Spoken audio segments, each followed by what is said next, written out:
तुम्हें दुनिया में मजा चखाएं।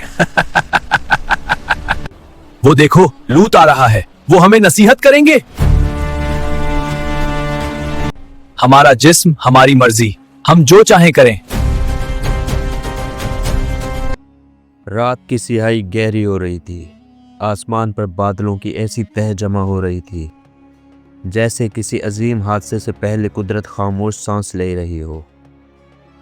वादी के बीचों बीच एक शहर बसा हुआ था, एक खूबसूरत रोशन खुशहाल शहर। लेकिन उस रोशन शहर के अंदर अंधेरा उतर चुका था। गुनाह, बदकारी, सरकशी ने हर दरवाजे पर दस्तक दे रही थी। ये वो बस्ती थी जिसके बारे में फरिश्ते भी कहते थे, ऐ रब, ये वो सरजमीन है जहाँ पाकीज़गी बेइज्जत और गुनाह फ़ख्र बन चुका है। और इस बस्ती के दरमियान तन्हा मर्द खड़ा था, एक नबी, एक हमदर्द, एक दर्दमंद, लूत अलैहिस्सलाम। वो चीख चीख कर पुकार रहे थे, ऐ मेरी कौम, अल्लाह का अज़ाब बहुत करीब है, पलट आओ, तौबा कर लो।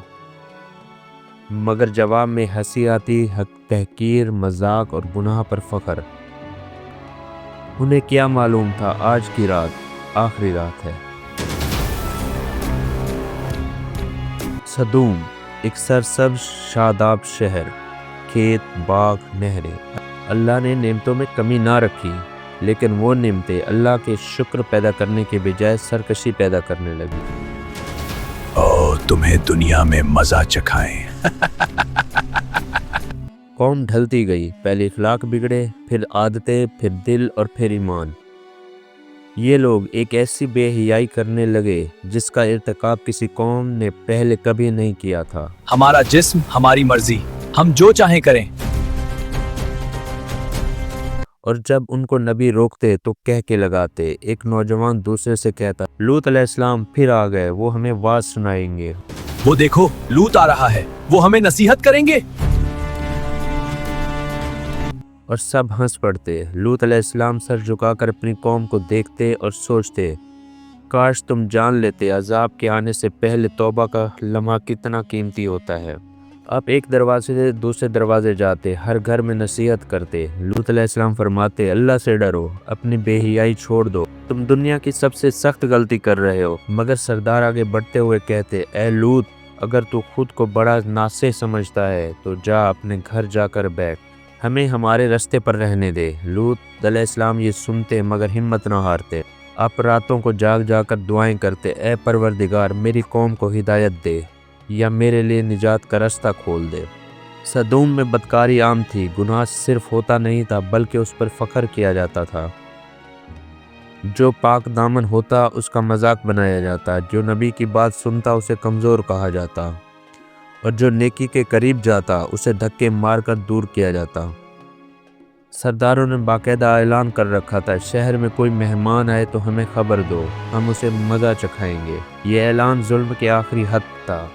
फरिश्ते भी उस बस्ती को नफरत से देखते थे। एक रात आसमान पर एक फैसला लिख दिया गया, उस बस्ती को पलट दिया जाएगा। फरिश्तों ने अर्ज़ की, ए रब, वहाँ लूत अलैहिस्सलाम भी हैं।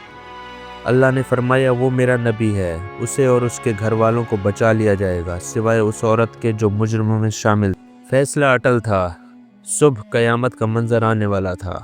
रात का दूसरा पहर था। लूत अलैहिस्सलाम के दरवाजे पर दो खूबसूरत नौजवान आए। असल में वो फरिश्ते थे मगर इंसानों की शक्ल में।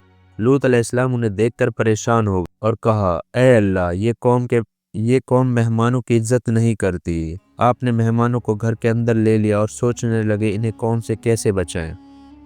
लेकिन खबर फैल गई। सरदार चिल्लाते हुए गलियों में निकले, लूत के घर खूबसूरत मेहमान आए हैं। लोग झुंड की सूरत में आ गए। उनके चेहरे दरिंदों जैसे, उनकी आंखें भूखे भेड़ियों जैसी, दिल पत्थर से भी सख्त। दरवाजे बजने लगे, लूत, मेहमानों को बाहर निकाल। लूत ने थर थर कांपती आवाज़ में कहा, अल्लाह से डरो, मेहमान तो इज्जत वाले होते हैं, ये गुनाह छोड़ दो, मुझे शर्मिंदा ना करो। लोग हंस पड़े। लूत गुस्से से भर गए, खुदा की कसम, तुम में से एक भी नेक आदमी बाकी नहीं रहा। कौम चीखी, दरवाज़ा तोड़ने लगी। फरिश्ते उठ खड़े हुए और नबी से कहा, ए लूत, परेशान न हो, हम अल्लाह के भेजे हुए फरिश्ते हैं, ये लोग हमारा कुछ नहीं बिगाड़ सकते। अब तुम اپنے اہل و عیال کو لے کر یہ بستی چھوڑ دو اور پیچھے مڑ کر نہ دیکھنا۔ پھر وہ دروازے کی طرف بڑھے اور ایک روشنی چمکی، اسی روشنی کے پوری قوم اندھی ہو گئی، لوگ چیختے رہ گئے، راستے ٹٹولتے رہے مگر کچھ نظر نہ آیا۔ فرشتوں نے اعلان کیا، صبح ہوتے ہی ان پر عذاب نازل ہوگا۔ رات گہری تھی، ٹھنڈی ہوا چل رہی تھی، لوط اپنے اہل خانہ کو لے کر اندھیری وادی سے نکلنے لگے۔ آپ کی بیٹیاں ڈری ہوئی تھیں، وہ چلتے ہوئے پوچھتے رہی، ابا جان کیا وہ سب مر جائیں گے؟ لوط کا دل ٹوٹ جاتا مگر فرمایا، بیٹی جب لوگ خود ہلاکت کو دعوت دے تو بچایا نہیں جا سکتا۔ پیچھے سے آپ کی بیوی کا دل میلا تھا، وہ قوم کے ساتھ ہی تھی۔ اس نے پیچھے مڑ کر دیکھا اور اسی لمحے عذاب کی ایک چمک نے اسے بے جان کر دیا۔ صبح کا پہلا نور پھوٹنے والا تھا جب فرشتوں نے آسمان کی طرف ہاتھ اٹھائے، پوری زمین ہلنے لگی، پہاڑ کانپنے لگے، ہوا گرجنے لگی۔ پھر ایک چیخ، ایک ایسی چیخ جس نے دل کو اندر سے پھاڑ دیا۔ فرشتوں نے بستی کو جھنجھوڑ کر الٹ دیا، گھر آسمان کی طرف اٹھے اور پھر زمین پر گرے، پتھر اوپر سے برسنے لگے، ہر شخص کو مارا گیا، ہر گناہ، ہر سرکشی، ہر ظلم، سب مٹ گئے۔ وادی خاموش ہو گئی، صرف کھنڈرات رہ گئے، صرف سناٹا، صرف عبرت۔ وادی سے دور کھڑے لوط علیہ السلام گہری خاموشی میں ڈوبے تھے۔ آپ نے آنکھیں بند کی اور روتے ہوئے کہا، اے اللہ، میں نے ان کو سمجھایا تھا مگر جس قوم کے دل سخت ہو جائیں اسے کوئی بچا نہیں سکتا۔ پھر وہ اپنے گھر والوں کے ساتھ نئی سرزمین کی طرف بڑھ گئے۔ قوم لوط ختم ہو گئی مگر ان کی کہانی زندہ ہے۔ آج بھی دنیا کے نقشے پر اس بستی کی باقیات موجود ہیں مگر عبرت کی صورت میں۔